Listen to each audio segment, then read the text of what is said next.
O, ayan katropa.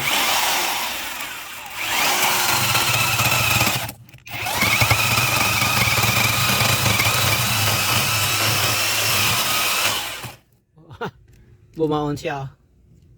Pero malaking kahoy yan. Akasya. Ayan katropa, ito katropa, kung wala pa kayong electric chainsaw katropa, tulad dito katropa, 12 inches yan. Maganda kung meron ka nito pamputol ng mga sanga-sanga ng kahoy o kahoy yan katropa yan. O maluwang ng bakuran nyo, kagaya sa amin katropa, ayan, ang luwang-luwang yan katropa, maraming kahoy ito. Kaganda nito katropa, hindi ka gumagamit ng gas yan katropa. Napakasimple lang ito. Ang maintenance niya, punas-punas lang yan katropa, diba? Napaka ayan, pag bumili ka, may dalawang battery, charger, tools, at nakalagay sa malaking case yan katropa. Diba? Napakasulit. Nasa yellow basket ko katropa, kung gusto mo ng ganito, check out na.